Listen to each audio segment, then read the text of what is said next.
Solo board gaming night here, and today I'm going to be reviewing Wreckland Run. It's part of the Solo Hero series, the same that brought you Warp's Edge. With that out of the way, let me go ahead and give you an overhead look at the table so you get an idea of just how much space the game takes up. And although a lot is going on while you're playing this game, it really does respect your table space and doesn't take up that much space at all. With that out of the way, let's go ahead and take a look at the box and see what's inside. The art of Wreckland Run and the color really pops when you have it up on your shelf. Everything looks really nice on the box. Even the inside, when you lift up the lid, has real nice art all around. I really like the art style and the colors. It looks great. Just so you get an idea of the size of the box, it's slightly smaller than Warp's Edge. Unfortunately, the insert leaves a lot to be desired. It's a downgrade from Warp's Edge. Now sure, using baggies, I was able to make it all fit inside, and it closed nicely, the cover that is, flush without any lift. However, if you want to add the Fallout expansion to the box, you're going to have to remove the insert. With that out of the way, let's go over just the basics on how the game is played. As a reminder, every chapter and boss has a unique setup, so make sure you refer to the chapter setup so you see which cards are placed in which decks and how gameplay mechanics are changed during that chapter. Depending on the difficulty you choose to play the game on, will determine how much scrap you begin the game with. Just simply add that scrap to your scrap section underneath your player area and you'll be all set. The rulebook does include all that information. I was just throwing it out there for you. During the wreckage phase, this is when you can modify and upgrade your vehicles using the cards that you draw that are indicated in the beginning of the chapter. To begin upgrading your vehicle, roll all your dice, and using your dice along with the scrap that you have in the scrap section of your player board, you're able to upgrade and repair your vehicle. For more about repairing your vehicle, look at page 14 and 15 of the rulebook. You can add new parts to your vehicle as well as upgrade existing parts of your vehicle by matching your results of the rolled dice to whatever the bottom of the card states. It's also worth noting the barbed wires in the cards themselves. They help you know or understand where you should place the cards best to benefit you during your gameplay. Whenever you have barbed wires along the edges of your vehicle, you get added benefits whenever you decide to ram vehicles. If you want to know more about ramming enemy vehicles, page 24 of the rulebook lets you know. If you decide to use a red die to match one of the icons on the part you're trying to upgrade or purchase, you're going to have to re-roll that red die. It's called the risky roll because you'll have to refer to the boss chart and look at the wreckage phase to see what will happen to you as a result for using the red die. You can re-roll any and all of your dice at any time by simply choosing any part that you have in front of you and discarding it. You then re-roll as many dice as you want and you're free to use them to upgrade and place new vehicle parts. Once you're done with the wreckage phase, it's time to move on to the run phase. From here, you're going to have to refer to the scenario book to see how many enemy vehicles you're going to have to spawn on each side of your vehicle. The run phase of every chapter and round is completely different from one another, so you have to refer to that chart often. From there, you roll all the dice and begin the enemy activation. You do that by simply placing one of the enemy die on any available open slot of an enemy vehicle, and then carry out whatever damage is done and move that enemy clockwise to the next section of your vehicle. When placing the enemy die in a vehicle, if more than one enemy vehicle has the matching value, you activate them all. If none of the open dice slots on enemy vehicles match the dice results rolled, re-roll an enemy die and refer to the run phase portion of the boss chart to see what happens next. Once every enemy vehicle has activated, it's time for you to place either 1 to 3 dice on any open slot of any part on your vehicle and activate that part, causing damage to any vehicles on your side. For more specifics on perfect die placement and abilities as well as shields, refer to the rulebook. Once the final enemy die was placed on the enemy vehicle and activated, and you have no more dice to place or scrap to use on your vehicle, that becomes the end of turn. If 3 or more enemy vehicles remain or the boss was not defeated, you repeat the previous steps to create another turn. However, if 2 or less enemy vehicles remain or the boss was defeated, that marks the end of round. You win the game or beat the chapter if you defeat the boss at the end of the chapter. However, you lose if your core ever receives equal or more damage than what is marked on your vehicle board. And that's just the basics on how to play Wreckland Run. Now, on to the review. Unfortunately, the rulebook of Wreckland Run left a lot to be desired. Now, it's not the worst rulebook I've ever read. That goes to G.I. Joe, the deck building game. And it does do a good job of giving you a basic understanding of how the game works. However, when it comes to small details and clarifications, it's severely lacking.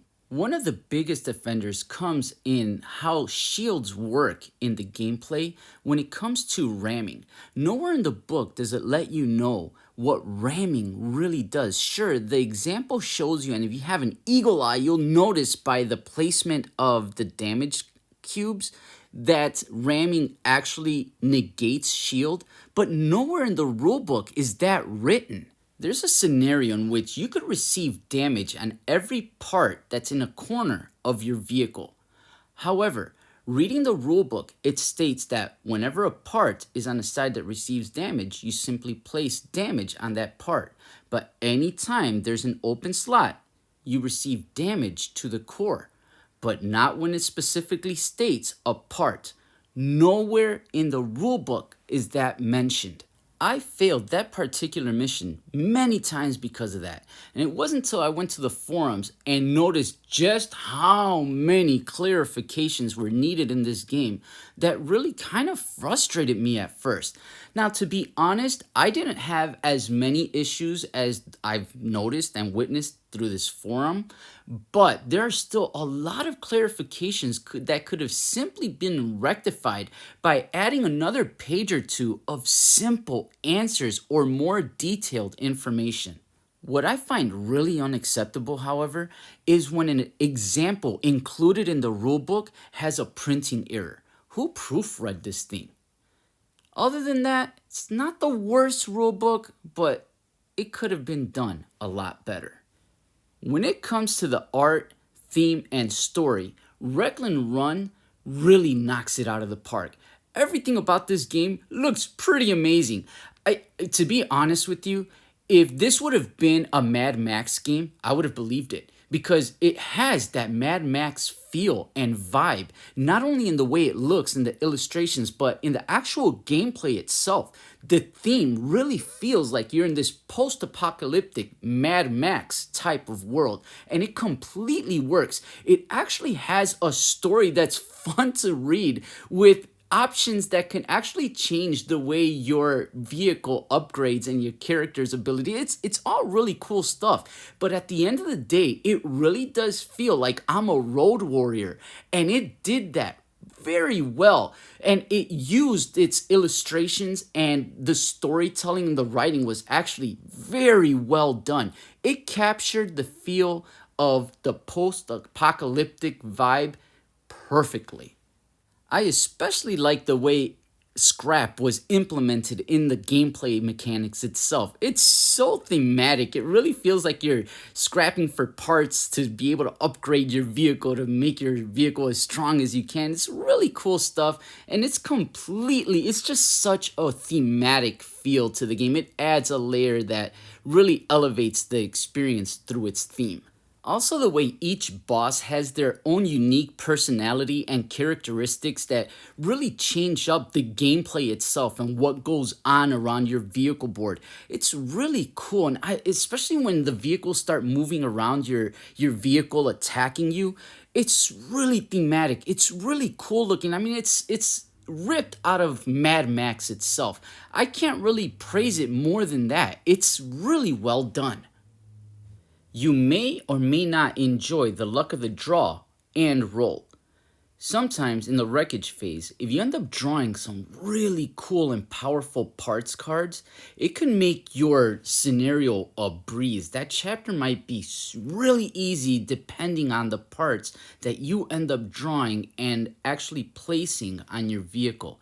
However, it's not a guarantee that you'll be able to place them because you still have to roll those dice.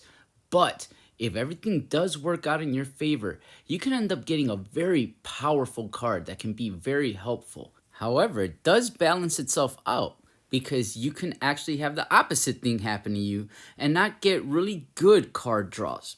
Even when you have to populate your vehicle board with enemy vehicles, that could either be in your favor or not. Sometimes you end up drawing some fairly weak vehicles, and other times you end up drawing some really powerful vehicles back to back, and it really makes you have a hard time. But I kind of accept that challenge, and like I said, I like to improvise to see what happens.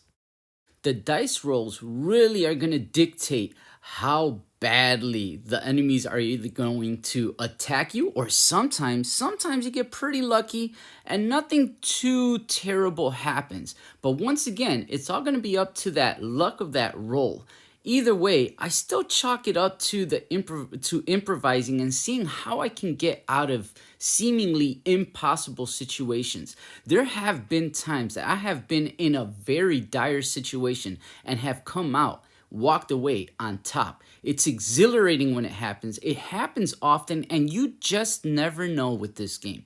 Sometimes things will be in your favor, sometimes they won't. But I feel you're given enough options as a player to have many different opportunities to either get yourself out of a bad situation or just do good enough to make yourself move on to the next round. Personally, I enjoy and accept the challenge that comes from the luck of the draw and the luck of the roll. It makes each game feel different from one another. It stops it from becoming stale because sometimes you just never know what may happen. Plus, you get to try all different things out. You get to put different parts, different upgrades. You get to try different things out that ultimately changes the way the game plays. Now, when I first started playing this game and I had some issues with that rulebook, I wasn't enjoying the game as much as I should have. However, once things started going and I started seeing how the game actually played without having to constantly have to refer to an outside source to see whether or not I'm playing right, this game became incredibly fun. Not only was it incredibly fun, it was constantly engaging. Not only was the game different depending on which parts I was placing on my vehicle, but every single enemy vehicle, every single boss, every single chapter threw a little wrench in the mix that really made me consider different options, play differently. It had that same gameplay loop. You were doing the same thing, but you were doing it in a different way, challenged in different ways. And in my opinion, it became an incredible highlight of the game. What really stood out to me, however, was the incredible amount of options at my fingertips. From mitigating dice to changing things, I had so many options at any given point that the game became this incredibly engaging and entertaining. I don't want to say a puzzle because it felt more actiony than a puzzle, but there were times that, yeah, it kind of felt like a puzzle, but in a good way. It felt like an action-packed puzzle, and it kept me on my toes at all times. Even though I mentioned earlier that there's a lot of luck when it comes to the roll of the dice and the drawing of the cards, there's plenty of strategy here because of all the mitigation, because of all the options, because of all the actions that you can take. So many things can happen at any given time that it's not overwhelming at all. It just feels right. It feels good. And considering how many things are going on, this game never feels fiddly. And that's surprisingly shocking to me. Mix that all in with the variety of different things that the bosses can do to you and how every chapter changes from one another, and you have yourself a pretty great gameplay loop in Wreckland Run. And speaking of variety, this game has content and replayability in spades. The core box alone includes the scenario book that has a very long campaign in it. The campaign consists of 7 individual chapters. They all connect with one another, but they all have a completely unique style. You'll have different cards that you'll add to different decks, different ways that you can grow as a player, as your character, as your vehicle, different ways that the environment can react, all depending on which chapter you're playing, which boss you're fighting, and even which vehicle you end up choosing.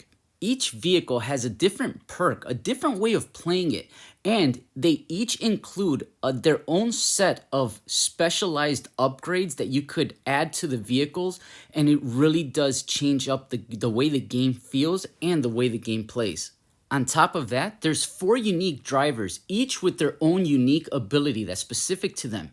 Also, throughout the campaign, you're able to upgrade, each character by choosing different skills that you could add to your vehicle itself. It's really good stuff. That's not even including the amount of variety that's available just by purchasing and upgrading different vehicle parts. It changes the way the game plays completely.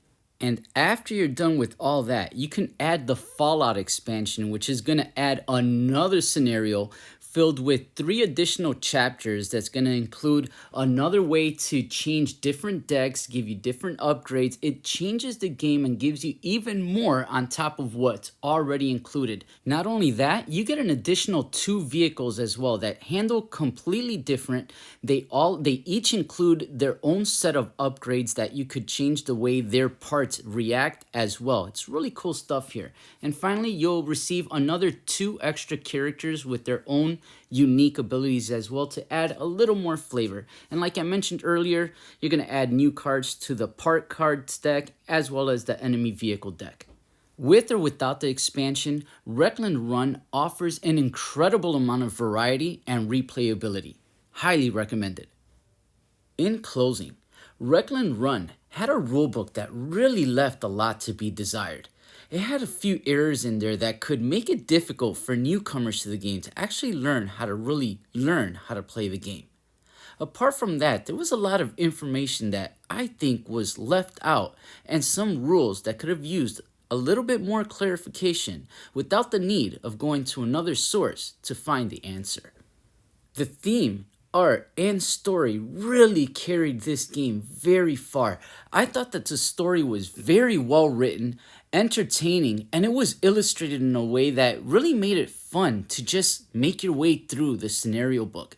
I really enjoyed the story. It didn't need to be there, but it was there, and what was there was fun. And it really helped that the actual art was really well done. It was vibrant, it was colorful. I liked the style that the characters and the vehicles had. Although the actual cards on the card parts themselves don't really have that much art, it's really more for information purposes. Everything else really did a great job.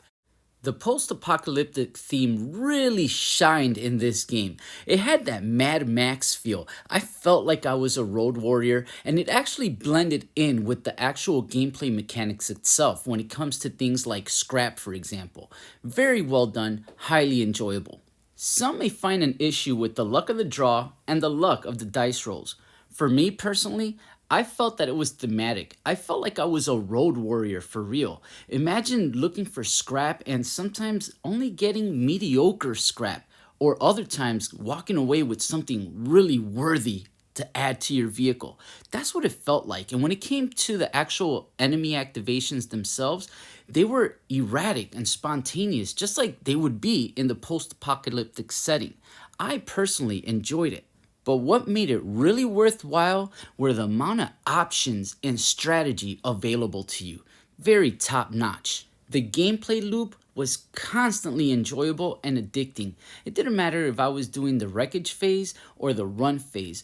I was having fun the whole entire time. And no matter what happened to me, good or bad, trying to make my way out of dire situations was exhilarating and complete my definition of what entertainment is.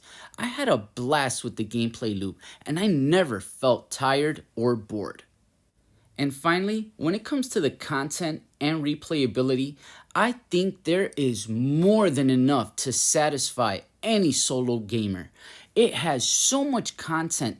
The way the game changes depending on which vehicle you use, the abilities that you get with the characters, the types of upgrades and abilities that you can get throughout the campaign itself, the way that the bosses and each chapter individually throws random things at you, it's completely exhilarating, a lot of variety, a lot of replayability, and if you throw in the Fallout expansion, wow, this really knocks it out of the park when it comes to content, replayability, and variability. It's funny how my first impression of this game was not a good one at all. That rulebook almost ruined it for me. The lack of clarifications was really something that dampened the experience quite a lot for me at first. However, once I crossed that obstacle, I ended up running into a really well put together and well playing game. I highly recommend Wreckland Run to any solo only gamer out there. It should be in your collection and it will be one of your most played solo board games. I highly recommend it and I'm so glad I got past that rulebook and was able to enjoy the true game that actually lies behind that rulebook. Wreckland Run is a must-have, must-buy, must-own solo board game adventure. This was Solo Board Gaming Night. Thank you so much for joining me, and I hope that you and everyone else has a great game night. Take care.